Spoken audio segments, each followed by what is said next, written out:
Il ne s'agit pas d'une aumônerie, ni d'une association représentative des musulmans de France, mais d'une association avant tout culturelle et qui organise des conférences, qui organise des expositions, des sorties culturelles, des projections de films, etc.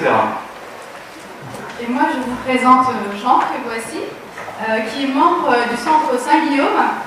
Et le Centre Saint-Guillaume, c'est donc l'aumônerie des étudiants catholiques de Sciences Po, et qui est la plus vieille association reconnue de Sciences Po, avec leurs locaux du 42 rue de Grenelle et l'accompagnement des aumôniers jésuites. Ils proposent des activités nombreuses au cours de l'année, alors des messes hebdomadaires, des groupes de réflexion, de communion, etc. Et donc l'association Salam et le Centre Saint-Guillaume ont voulu créer un groupe de réflexion qui a vu le jour donc, en début de cette année scolaire. Et des réunions mensuelles ont eu lieu qui permettent une meilleure connaissance des textes bibliques et coraniques, et plus généralement sur les cultures chrétiennes et musulmanes. Il ne s'agit pas donc là d'une démarche synthétique, mais plutôt d'une démarche pour une plus grande connaissance mutuelle de l'autre, indispensable aujourd'hui.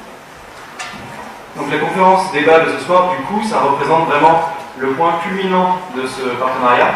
Le thème de la soirée, vous l'avez vu, c'est très précisément Islam et christianisme, une histoire d'un dialogue. Et ce sujet nous a paru particulièrement pertinent au regard d'une actualité parfois assez conflictuelle entre chrétiens et musulmans, alors qu'il y a eu dans l'histoire un dialogue extrêmement riche, à la fois philosophique, scientifique, culturel, entre l'islam et le christianisme. Et donc au-delà des clichés, la conférence de ce soir a vraiment pour but de vous montrer la réalité d'un dialogue qui n'a pas toujours été facile, c'est vrai, ça a été une confrontation parfois, mais qui a bien existé et qui pourrait servir de socle aux relations actuelles entre nos deux religions.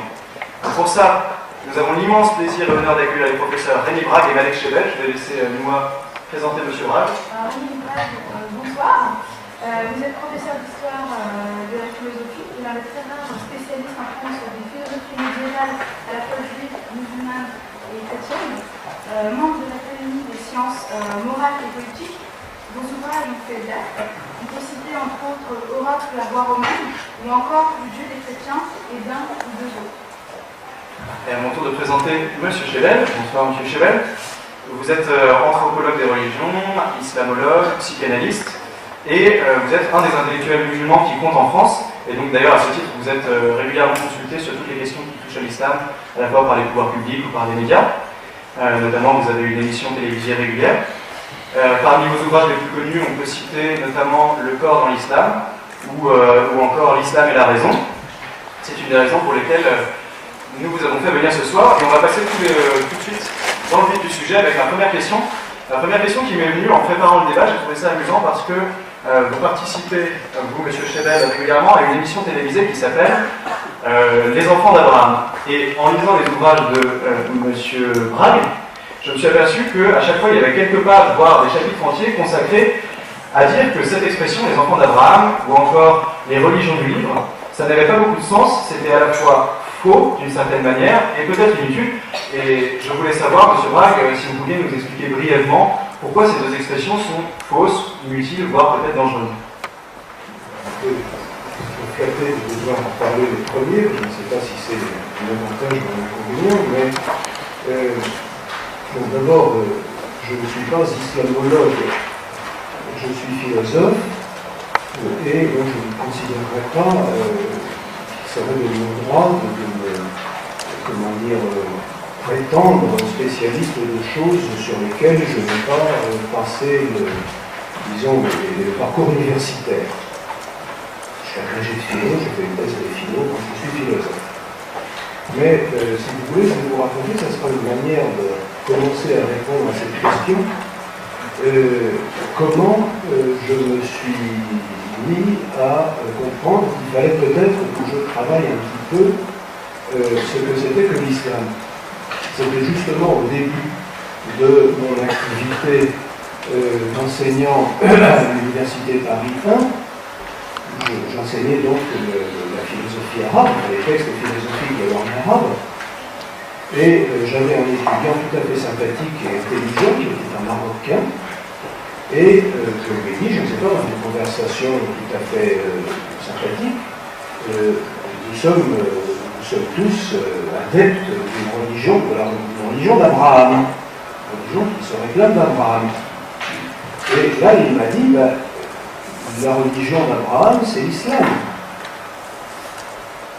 Moi, je partais, si vous voulez, de l'idée maintenant reçue, voire devenue un peu inévitable, mais il est interdit de penser le contraire, selon laquelle il y a trois religions d'Abraham, le judaïsme, le christianisme et l'islam, la robe d'entrée en scène, et je me suis trouvé confronté, de la part de cet étudiant qui n'était nullement un fondamentaliste, je ne sais pas trop comment l'appeler, mais quelqu'un de tout à fait raisonnable, intelligent et humble, je me suis trouvé en face d'une conception dont j'ai compris que je ne la connaissais pas, il fallait que je la regarde d'un petit peu plus près. Donc j'ai regardé effectivement d'un petit peu plus près, sans devenir un spécialiste, ce qui en était, et je suis arrivé à l'idée selon laquelle les phrases devenues un petit peu des slogans sur les trois monothéismes, les trois religions d'Abraham, les trois religions du livre, en fait, empêchaient plutôt de réfléchir en donnant une solution trop rapide au problème posé par la diversité de ces religions, plutôt qu'elle ne constituait un terrain d'entente ou un terrain qui rendrait un dialogue possible. Alors vous avez parlé de tous les livres que j'ai écrits là-dessus, à dire je n'ai écrit là-dessus que 20 pages. Le premier chapitre de ce livre auquel j'ai donné un titre un petit peu désinvolte, volontairement, pour montrer que ce n'était pas un livre de science ou encore moins de théologie. J'ai été présenté comme théologien, non, pas du tout, je n'ai jamais passé d'examen de théologie. C'est en fait une proposition improvisée. Donc j'ai écrit 20 pages là-dessus pour essayer de montrer que ces trois expressions ne nous aident pas à aller plus loin, parce que ça n'est pas de la même manière, même si les trois religions, bien entendu, n'adorent pas 2, 3 ou X dieux, mais un seul, ce n'est pas de la même manière qu'elles conçoivent le fait pour Dieu d'être un seul, si je puis dire. Ça n'est pas de la même manière qu'elles ont un rapport à leur livre, le livre à chaque fois en question, donc ce que les chrétiens appellent l'Ancien Testament, le Tanakh pour les Juifs, la Bible dans son ensemble pour les chrétiens et le Coran n'ont pas le même rôle dans les trois religions. Et enfin, Abraham ne joue pas le même rôle non plus. Je m'arrête. Je m'excuse de l'auteur, mais simplement pour les prochaines questions, de parler éventuellement un peu plus fort, parce que je crois qu'au fond, ils ont du mal à vous entendre. Alors, puisqu'on est justement dans ces mythes, peut-être ces stéréotypes qu'on a sur les relations entre les trois religions, j'adresse à vous, Monsieur Chevet. On parle notamment beaucoup de l'Andalousie médiévale, notamment de Cordoue et de ses figures mythiques type Averroès. Est-ce que ça a été réellement cette période d'harmonie et de dialogue entre islam et christianisme? Et quelle est peut-être la part de réalité ou alors de reconstruction historique qu'il y a dans cette période qu'on loue aujourd'hui? Oui, merci. Merci de... C'est bon là, vous entendez bien. Bien, mais je peux quand même répondre à M. Rémy-Braque sur la première question. De toute façon, le principe, c'est que voilà, vous devez rebondir. Il n'y a pas de sélection de questions, il n'y a pas les uns pour les cheveux, les autres pour Rémy-Braque. Non, alors il y en a qui sont plus ciblés, mais de toute façon. Non, il faut aller s'enfiler et être simple. Moi, je pense que, en effet, l'expression d'Abraham, le fait qu'Abraham soit, dit-on, le père du monothéisme, est très forte. En effet, cet étudiant marocain avait en partie raison, en partie tort, de vous dire qu'Abraham était musulman. Abraham est en effet un hanif, c'est-à-dire celui qui a eu l'intuition du monothéisme, qui avant le monothéisme avait posé le principe du monothéisme sans l'être lui-même. C'est ça la force d'Abraham. C'est qu'il a, si vous voulez, il a été un précurseur sur le long terme. Et le Coran dit Abraham n'est ni juif ni chrétien, c'est un hanif. C'est-à-dire c'est quelqu'un qui a eu l'intuition du monothéisme avant l'arrivée même du monothéisme. C'est juste dans cette perspective qu'il est musulman. mais pas parce que les autres ne le sont pas. Bien au contraire, il est la synthèse des autres religions. Abraham, de cette manière, dans la mesure où il a anticipé le monothéisme dans son ensemble, et ça se concrétise donc au moins au niveau du Coran comme étant il y a une cristallisation qui se fait au niveau du Coran, au niveau du verset coranique, pour dire qu'il n'est ni juif ni chrétien, mais un hanif. Le Coran ne dit pas c'est un musulman. Et c'est en cela que justement, non. Juste. Sortez la traduction la traduction la plus orthodoxe des Corans. Je ne sais pas si on va faire de l'exégèse coranique maintenant.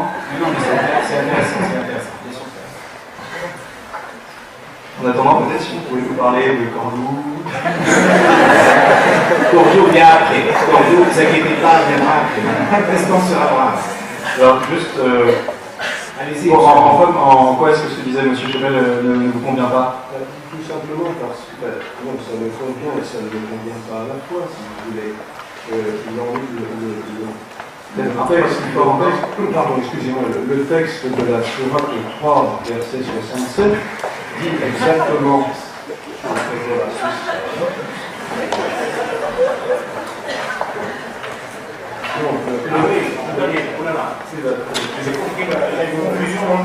Justement, laissez-moi intervenir.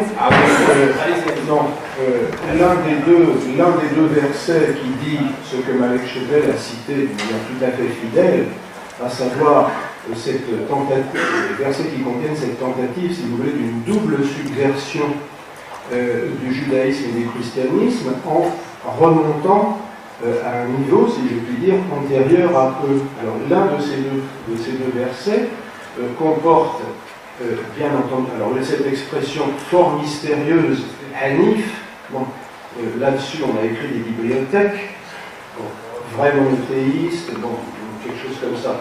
Et l'arabe emploie un terme qui se traduit maintenant par musulman, mais que la traductrice, Denise Masson, a eu la prudence de traduire d'une manière tout à fait neutre, et sur ce point, je crois que je suis d'accord avec elle. On va voir ce qu'il a dit.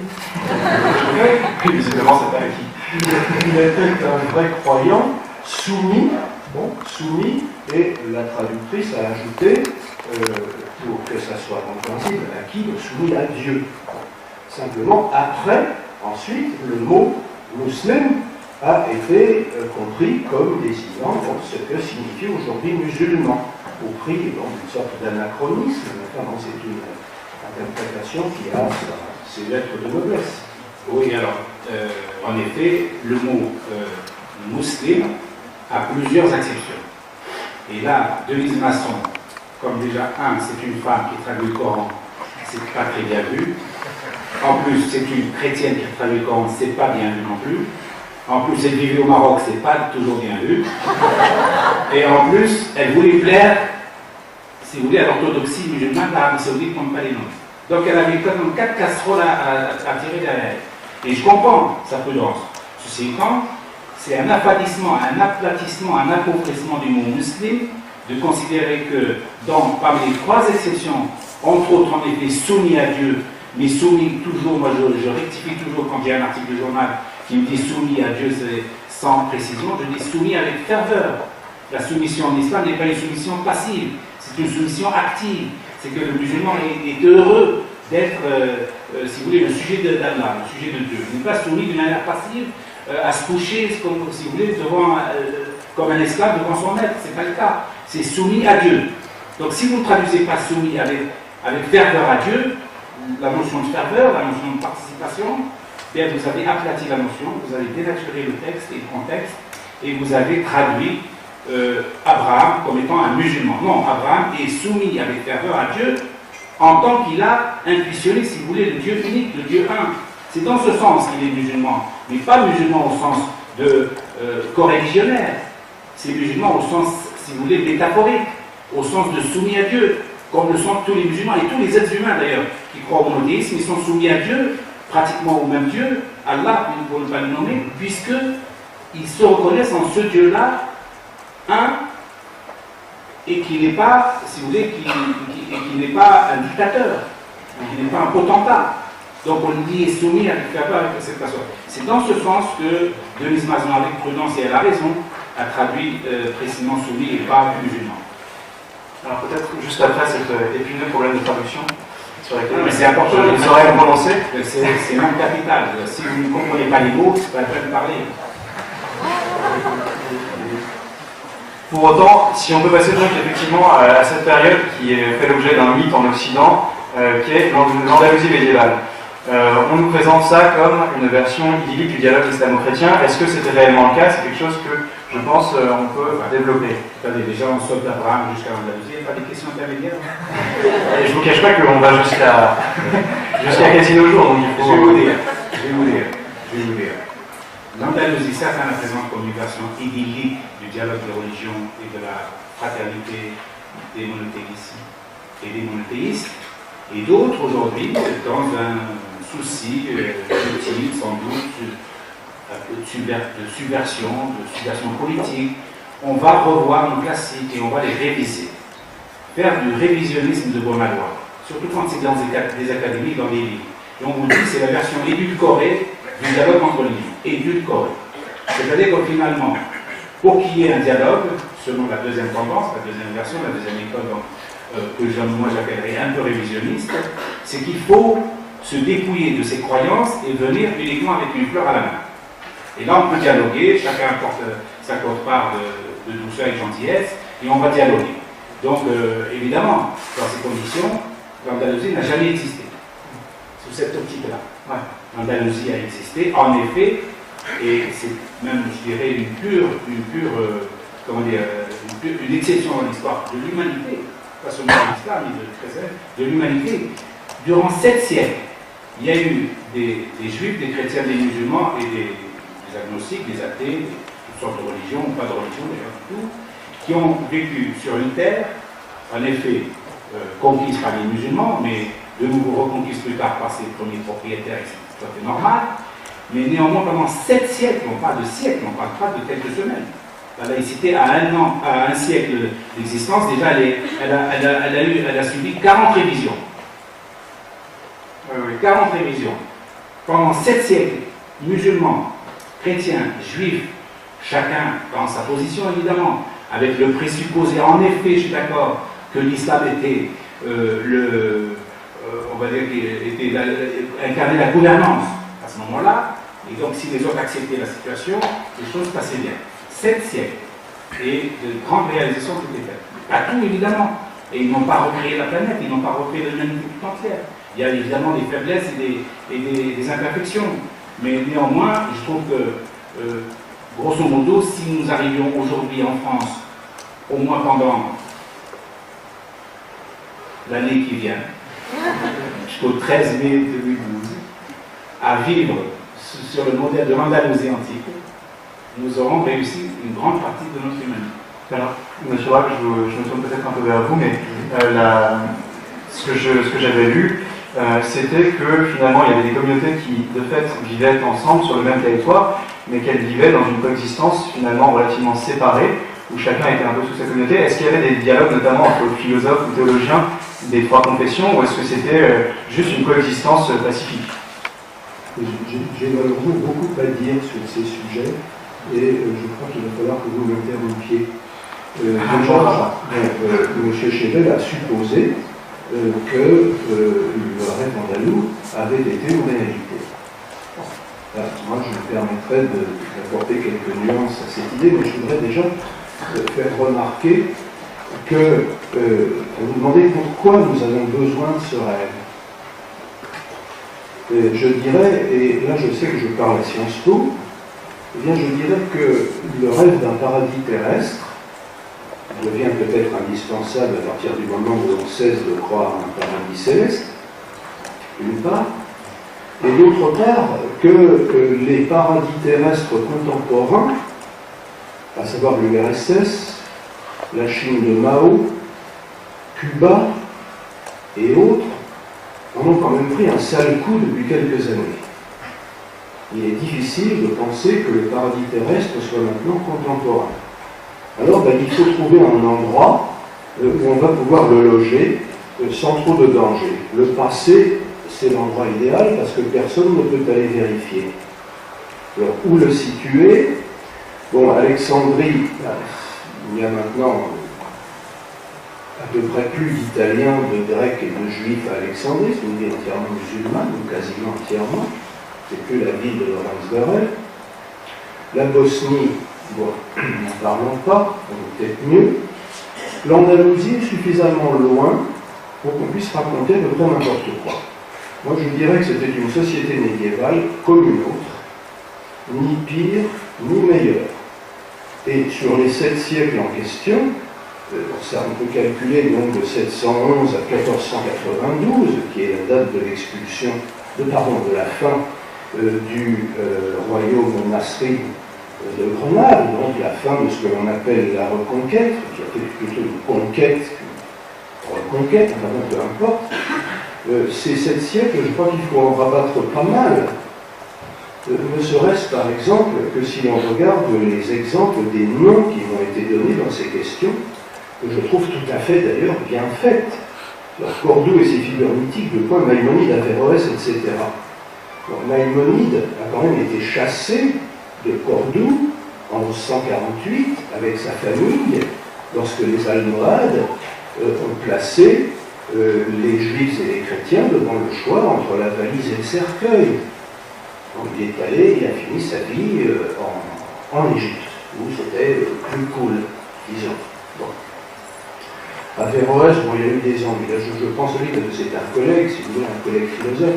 Il a eu des ennuis, bon, on ne lui a pas cherché trop de tout dans la tête. Il a été mis en résidence surveillée. Est-ce que c'était parce qu'il était philosophe? Est-ce que c'était plutôt, comme je le crois volontiers, parce qu'il s'était mis du mauvais côté au moment d'un remaniement politique, d'une révolution de palais? Ça, je le crois plus volontiers. En tout cas, bon, Cordoue, c'est un peu embêtant. Et puis la deuxième remarque, je vais m'arrêter sur cette remarque, enfin elle a quand même une certaine dimension, c'est ne parlons plus, je vous en prie, j'apprécie que Malek Chebel n'ait pas employé ce mot, de civilisation tolérante. La tolérance, c'est une vertu des individus, une vertu des personnes. Il n'y a pas de civilisation tolérante ou intolérante. Il y a des civilisations qui sont en face de problèmes tout à fait concrets et qu'elles doivent traiter d'une manière plus ou moins habile, plus ou moins astucieuse. Je crois qu'il faut voir les choses, si vous voulez, dans l'optique problème-solution. Quel était le problème en 711, lorsque les Arabes, et en fait les Berbères, une bonne quantité de tribus berbères avec les quelques tribus arabes venues d'Arabie proprement dit, lorsque ces gens-là sont entrés en Espagne, bon, ben, ils ont trouvé des gens qui étaient là et qui étaient déjà assez variés. Il y avait des chrétiens un peu toutes les couleurs, il y avait des juifs. Bon. Ils représentaient à peu près un très faible les envahisseurs représentaient une très faible partie de la population. Même chose d'ailleurs pour l'Égypte, pour le Moyen-Orient. Le problème était le suivant: comment assurer donc la gouvernance, le mot a été dit, comment avoir le pouvoir politique lorsque l'on représente, je crois, mettons 5% de la population. Donc, la réponse, ça a été d'avoir une religion suffisamment solide, si je puis dire, comme principe d'identité, pour pouvoir ne pas se diluer dans le reste des populations. Et puis bon, le reste des populations, qu'est-ce qu'ils allaient en faire? Est-ce qu'ils allaient les massacrer? C'est une idée imbécile. D'abord, c'est une idée imbécile parce que c'est méchant. Enfin, ces gens-là n'étaient pas des sauvages. Bon. Et puis ensuite, c'est idiot économiquement parlant parce qu'ils vivaient de leur travail. La classe dominante, comme dans tous les pays peut-être jusqu'à nos jours, vivait du travail des dominés. Donc il a fallu trouver un système permettant que la société telle qu'elle était, en Andalousie ou ailleurs, continue à tourner, si vous voulez, suffisamment bien modifiée, de manière à pouvoir payer l'impôt, de manière à pouvoir assurer l'existence de la classe dominante. Alors, ce qu'on appelle tolérance, C'est simplement la réponse très astucieuse et très humaine qui a été portée à ce problème très concret, à savoir, si j'ose dire, créer une nasse. Vous savez ce que c'est qu'une nasse? Les gens qui aiment la pêche à la ligne, non pas la pêche à la ligne, mais la pêche à la bouteille, en l'occurrence, savent ce que c'est. Une nasse, c'est un système dans lequel on peut entrer, mais on ne peut pas sortir.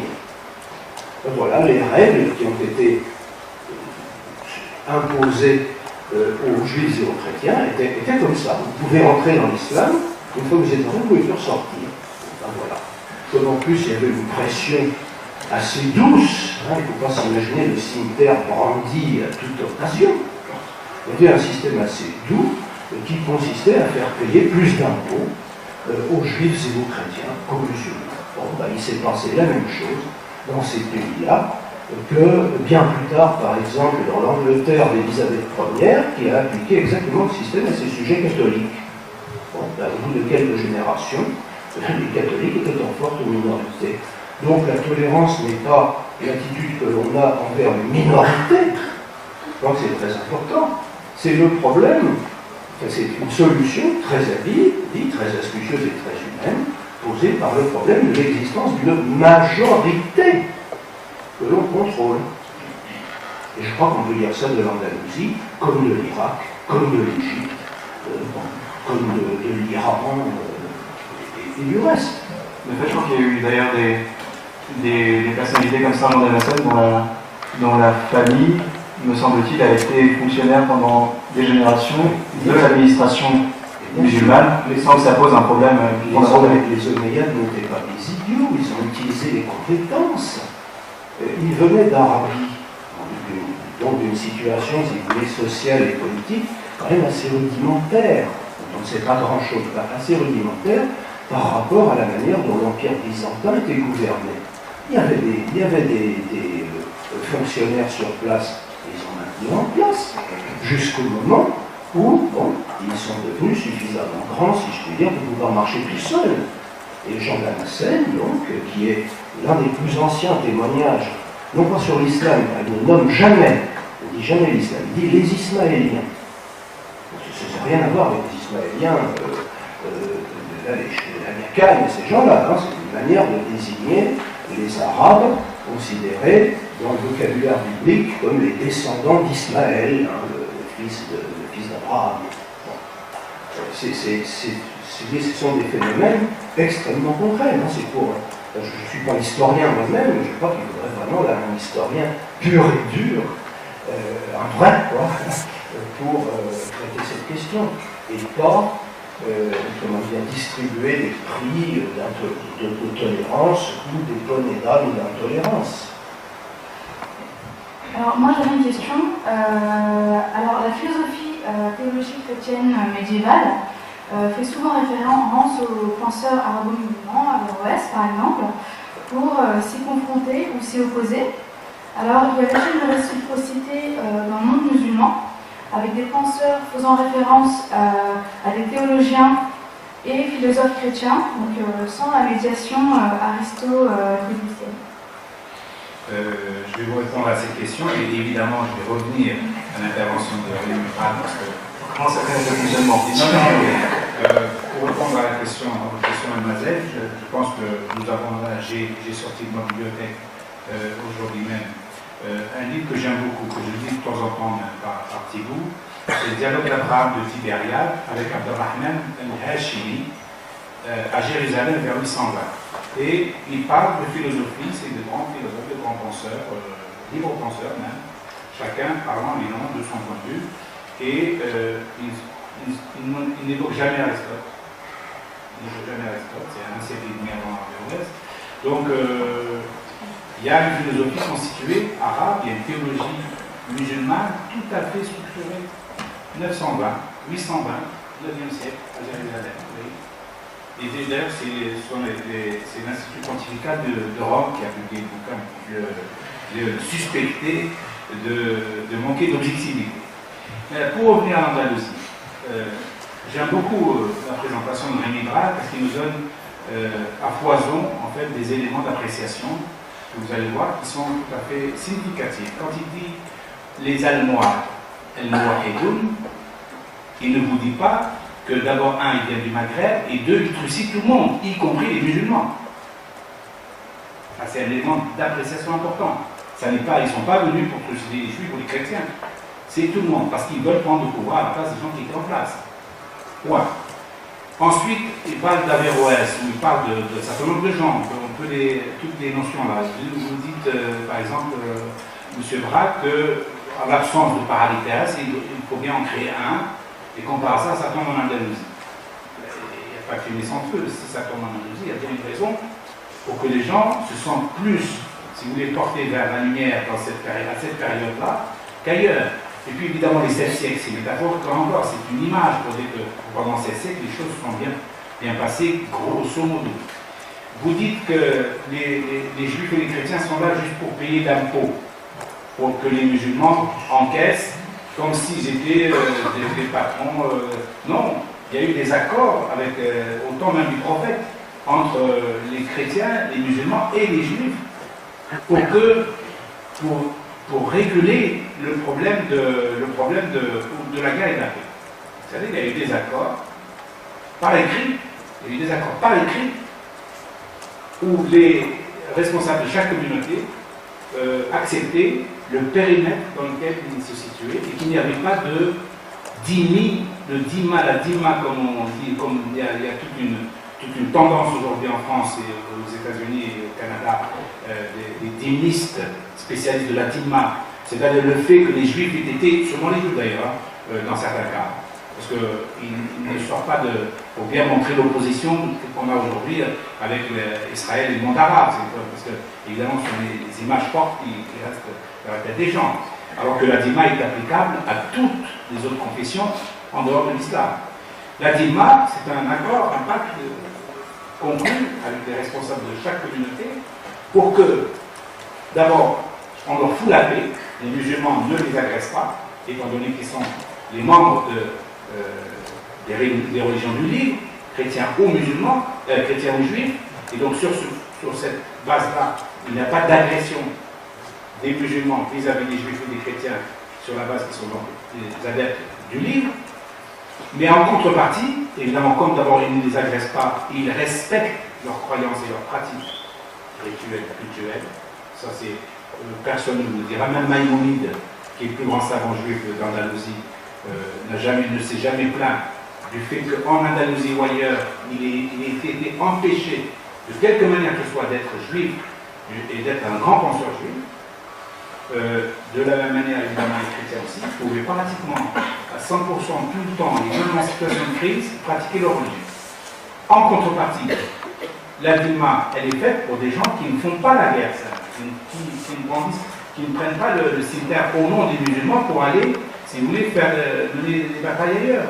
Et donc, il y avait une sorte de péréquation, le fait de ne pas être dans les terres musulmanes, devenus musulmans évidemment par la conquête, mais ça c'est l'histoire, on ne peut pas y changer, on ne peut pas la changer, mais ce faisant, au sein de cet espace-là, la dhimma était un pacte, vu du côté musulman, un pacte de non-agression mutuelle et surtout de protection des minorités. Et les minorités devaient payer une dîme, d'ailleurs les musulmans aussi payaient la dîme. Ou alors ils la payaient autrement, c'est la dîme de sang. C'est-à-dire qu'ils allaient combattre aux frontières de l'islam et souvent ils laissaient leur peau. Donc c'est plus complexe qu'on nous dit. Même moi je vais à l'essentiel. Mais globalement sur cet espace-là, sans doute qu'on aurait pu faire mieux qu'en Andalousie. Mais je pense qu'on trouvera très peu de situations civilisationnelles qui ont donné un tel potentiel à l'être humain, pas seulement les musulmans, pas seulement les juifs ou les chrétiens, pour pouvoir créer librement. Et donc, et d'ailleurs, 1492, la date butoir, lorsque les musulmans cèdent leur dernier précaré, la grenade à Isabelle la catholique et Ferdinand, eh bien, c'est 2 siècles avant déjà que l'appauvrissement du système a commencé, et pas parce qu'il y avait des juifs et des chrétiens qui étaient malmenés, personne ne s'est plaint de ça, sauf que l'islam était devenu trop grand, les souverains étaient trop puissants, les princes étaient trop puissants, ils ont commencé à se faire la guerre eux-mêmes. Et moi je dis que si les musulmans ont perdu en Andalousie, c'est pas parce que les chrétiens étaient plus forts qu'eux, c'est parce qu'eux-mêmes se sont combattus à l'intérieur, ils ont commencé à se neutraliser mutuellement. Je rebondis peut-être juste là-dessus. Oui, vous voulez aller avec votre permission, je suis tout à fait d'accord sur ce que vous avez dit sur les Almohades, qui n'étaient vraiment pas des enfants de cœur, et qui ont éliminé par la force leurs prédécesseurs, les Almoravides, qui étaient venus eux aussi d'ailleurs du sud, du Sénégal, sans doute à Ribat, quelque part très au sud vers le Sénégal, pour rétablir l'unité de l'Espagne musulmane, qui avait été divisée entre les petits rois clés. Il y a un terme technique pour dire ça que je vous épargne ici. Tout à fait d'accord. Ils ont trucidé des musulmans. Vous n'avez pas dit, vous avez dit ils ont trucidé les musulmans. Ils ont trucidé des musulmans, leurs adversaires. Ils n'ont pas placé leurs adversaires devant le même genre de choix que celui qui a fait émigrer Maïmonide vers le Caire et Samuel Ibn Tibbon, la famille du futur traducteur de Maïmonide, vers le nord, vers la terre chrétienne, vers Lunel. Alors bon, qu'on n'ait jamais empêché Maïmonide d'être un grand penseur en Andalousie, on l'a quand même, parce que vous avez du mal à vous exprimer, parce que il en a été chassé, tout simplement. Mais on ne l'a pas empêché de penser, on ne lui a pas fait Vous parlez des Almohades, encore une fois, oui, soyez précis, cher collègue, cher professeur. Ce sont des Almohades, ce sont des fondamentalistes musulmans qui veulent rétablir la pureté de l'islam, qui viennent et qui trouvent devant eux des gens qui sont dans l'opulence la plus grande, qui sont pour eux l'antithèse même de l'islam, à partir même du même, si vous voulez, de la même perspective. C'est-à-dire qu'ils sont musulmans tous les deux, mais les uns n'aiment pas le mode de vie des autres. Mais Maïmonide a subi, si vous voulez, comme les autres musulmans, plus ouverts, tolérants, libéraux, éventuellement peu portés sur la religion, etc. Mais pas parce qu'il était juif. Et c'est ça que moi j'arrive pas à accepter. C'est que vous me dites que Maïmonide n'a pas exercé sa pleine souveraineté après tout.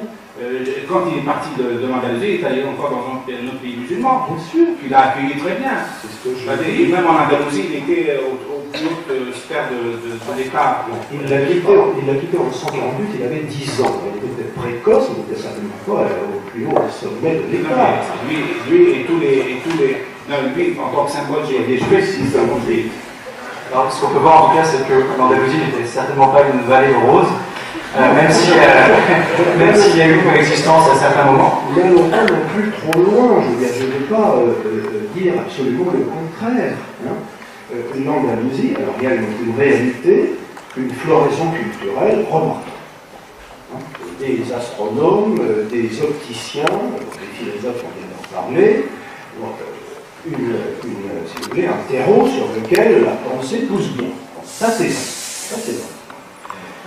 Alors, pourquoi la pensée? Bien sûr c'est énorme, mais ça n'a rien à voir avec quelque chose comme de la tolérance ou du dialogue.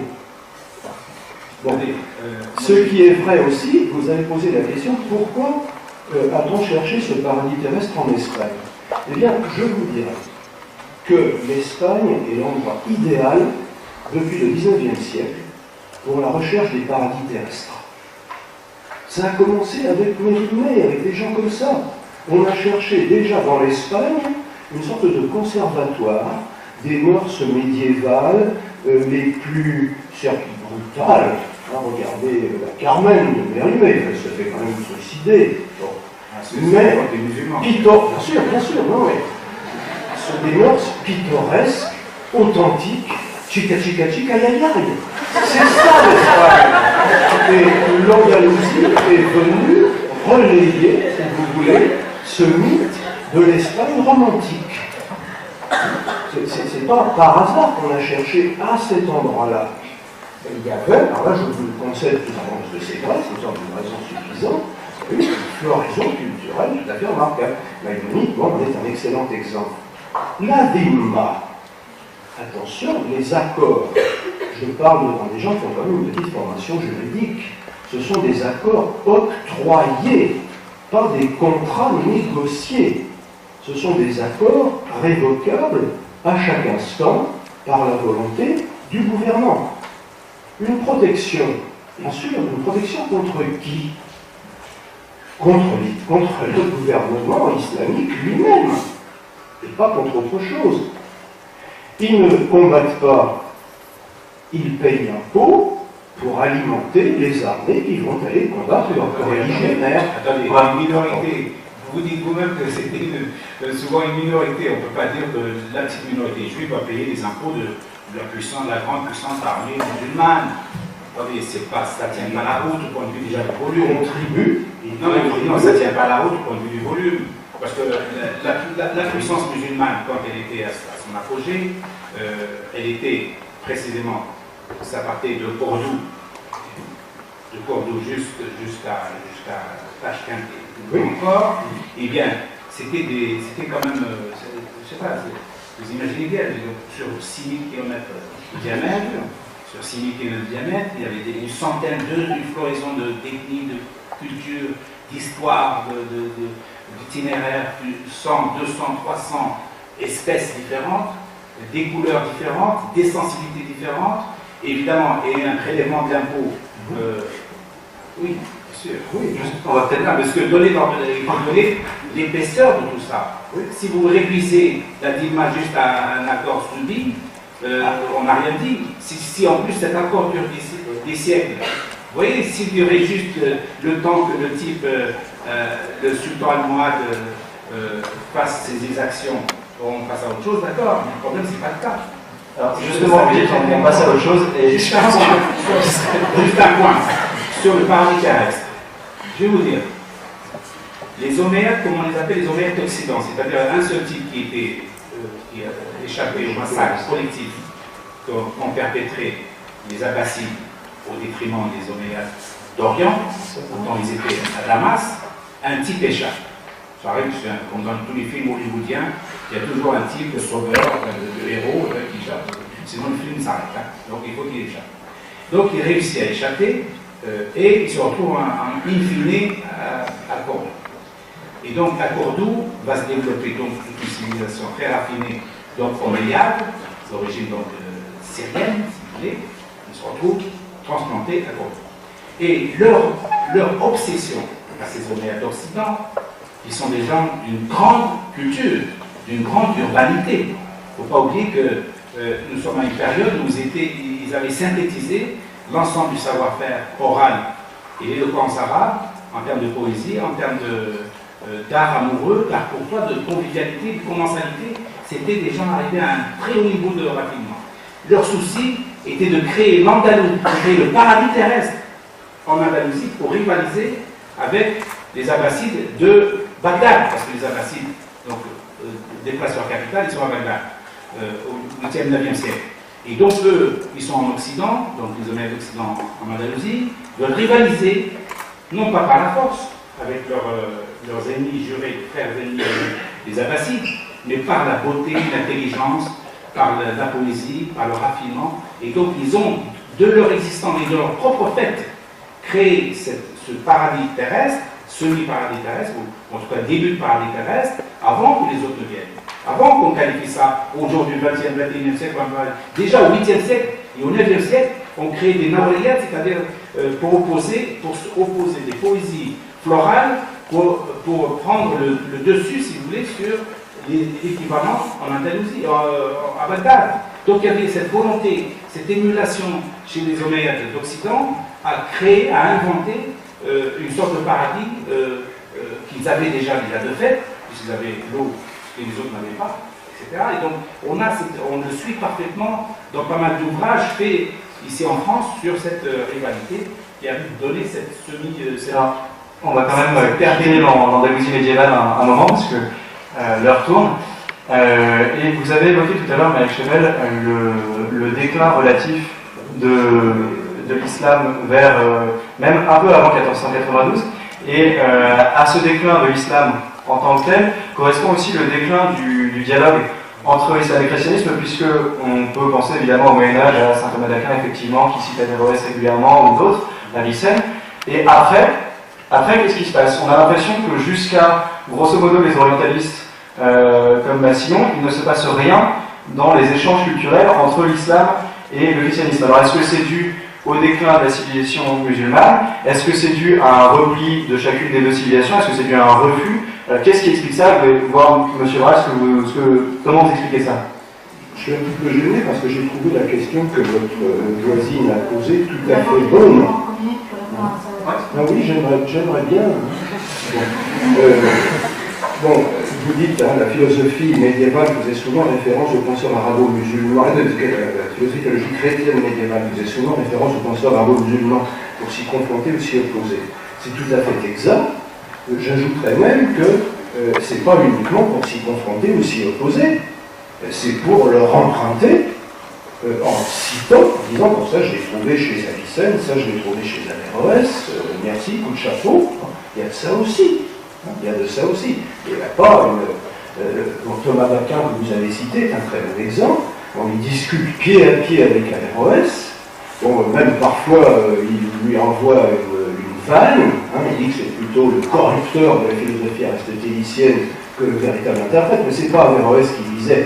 C'était des compatriotes, des co-religionnaires à lui, qui avaient donné d'Averroès une interprétation extrême, qui n'était pas celle que partageait saint Thomas d'Aquin. Donc il y a un emprunt d'idées tout à fait considérable, si vous voulez, même si, il ne faut pas exagérer, même si les sources principales de saint Thomas d'Aquin, c'est saint Augustin, ce sont les pères de l'Église, la Bible n'en parle pas, ça c'est évident, et Aristote, mais un Aristote qu'il a connu en partie, en fait, il pouvait déjà utiliser des traductions faites directement sur le grec.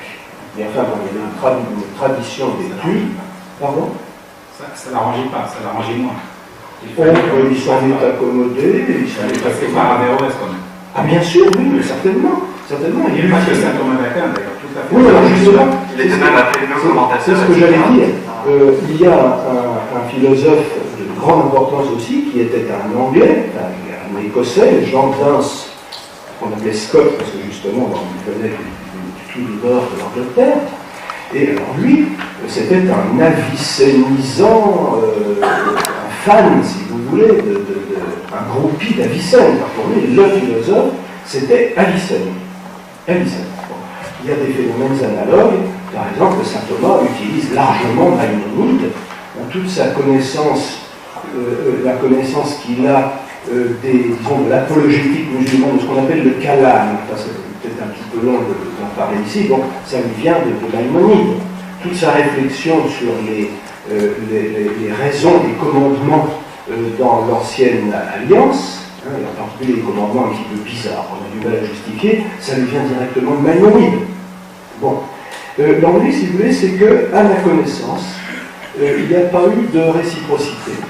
Et il n'y a pas eu de réciprocité, je ne veux pas dire qu'il aurait dû y en avoir une, il n'y a pas eu de réciprocité parce que les penseurs islamiques se suffisaient à eux-mêmes. Il n'y avait pas besoin de chercher en Occident. Et d'ailleurs, ils regardaient un petit peu l'Europe de haut. Et c'est très amusant, justement, dans Maïmonide, là où il explique la raison des commandements, il y a un passage à hurler de rire, dans lequel on voit le retournement exact de tous les clichés que les crétins du Nord ont sur ceux du Sud. Là, c'est vraiment le cliché du crétin du Sud sur le Nord. À savoir, en Europe, c'est sale. C'est sale. Pourquoi? Parce qu'ils élèvent des cochons. Et donc, en Europe, où l'on élève des cochons, les villages sont aussi sales que les chiottes. Bon. C'est un type qui écrit d'Égypte, qui dit ça sur les gens de Ifranj. Ça ne veut pas dire seulement la France, mais l'Europe. Bon. Alors il y a cette attitude-là, les gens du Nord, ça serait vraiment bizarre qu'ils aient des choses à nous apporter. Et il n'y a pas eu, me semble-t-il, d'échange philosophique dans le sens, Europe nord de la Méditerranée vers le sud, avant une date très récente. Et alors là, il y a même un exemple d'une sorte de dialogue raté. C'est Ibn Sabrin. Ibn Sab'in était ce qu'on va le qualifier de soufi, est-ce qu'on va le qualifier de philosophe, ça m'est égal. Bon. Il reçoit, comme semble-t-il, pas mal d'intellectuels du monde musulman, une sorte de circulaire de personnes de moindre que l'empereur Frédéric II, celui qui habitait à Palerme, et qui était une espèce d'esprit multiculturel, un type fantastique, connaissait le grec, connaissait l'arabe, le latin évidemment, et il pose une question comme ça aux intellectuels sur une série de questions, alors sur le statut de l'âme, sur l'immortalité, des questions vraiment philosophiques. Nous avons conservé une seule réponse, et c'est justement celle de Ibn Sab'in. Et là c'est triste parce que Ibn Sab'in, qui lui-même n'était pas un philosophe de toute première qualité, traite vraiment l'empereur comme un petit gosse dont il corrige la copie.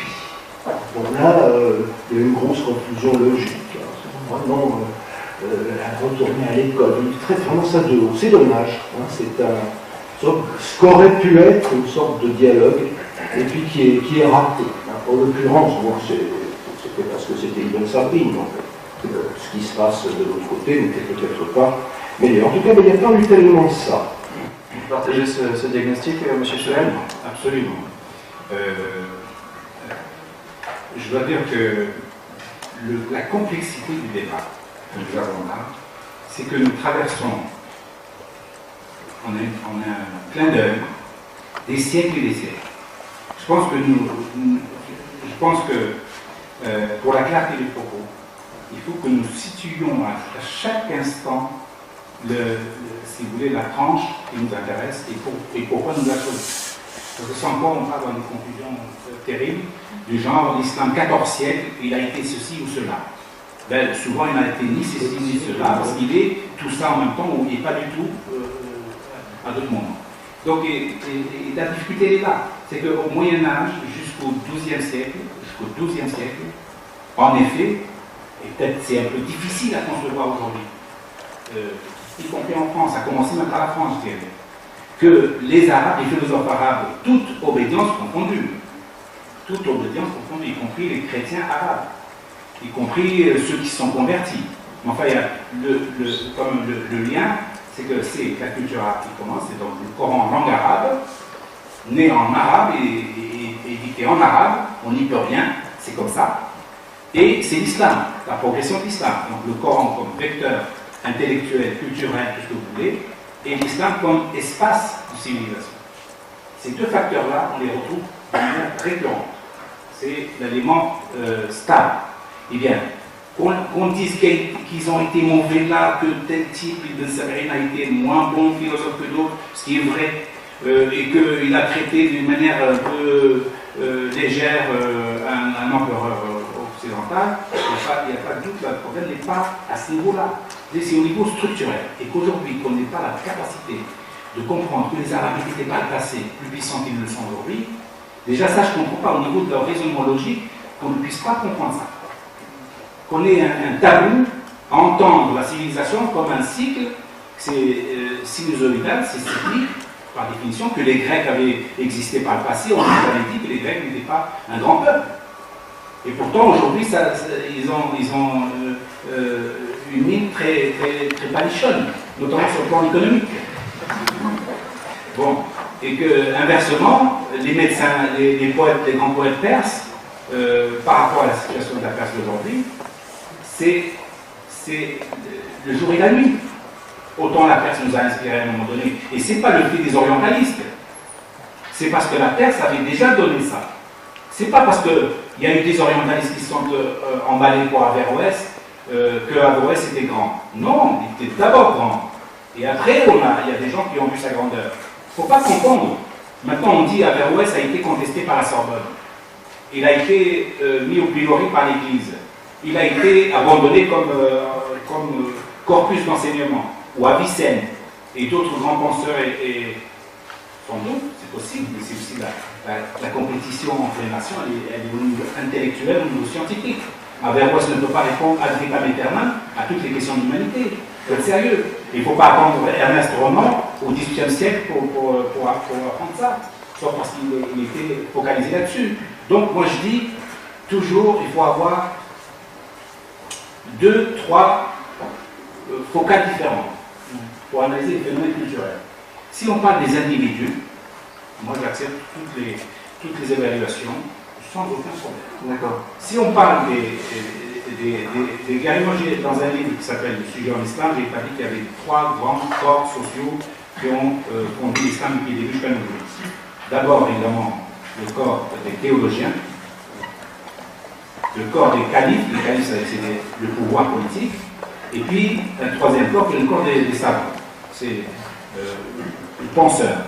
Et donc les trois corps, on trouve que les trois, tout le temps, depuis le début jusqu'à nos jours. Donc le calife, c'est-à-dire l'équivalent du président à vie aujourd'hui, ou du despote, ou du roi, il s'entoure tout de suite par les théologiens pour rendre halal, si je puis dire, pour lui donner des faits positifs pour les actions qu'il mène par rapport à la population. Et derrière, il y a le marchand. Je dis le savant, c'était dans le deuxième cercle. Il est malheureusement toujours au-dessus du marchand, du théologien et de l'homme politique. Il y a le marchand qui fournit la... Et donc, selon les périodes, une bonne gouvernance elle peut être équilibrée entre les trois corps sociaux importants, et on a l'ouverture d'observatoires importants, et donc une sorte de science désintéressée, une sorte de réflexion désintéressée, c'est-à-dire qu'on construit un observatoire pour observer le ciel. C'est pas plus désintéressé que ça. À cette époque-là, aujourd'hui c'est un peu plus intéressé qu'avant, c'était totalement désintéressé. On construit des hôpitaux, on construit des universités avec des chambres d'étudiants, etc. C'était désintéressé. C'était pour la transmission. On traduit toutes les œuvres grecques. Une grande partie des œuvres grecques, c'était désintéressé. C'était la curiosité intellectuelle, c'était le fait qu'ils ont compris que la science était une sorte un Coran appliqué, en quelque sorte, pour les musulmans. Ouais. Alors, peut-être un petit point technique. À propos de... parce que c'est quand même important aussi pour les musulmans et les catholiques d'hier et d'aujourd'hui, c'est de savoir quels sont les moyens de salut donc, pour rentrer au ciel. Alors ça peut être un peu long, mais peut-être très rapidement envisagé par les catholiques pour les musulmans et réciproquement. Savoir, parce que j'imagine que ça a des implications aussi sur le comportement pratique des gouvernements chrétiens sur les musulmans et réciproquement.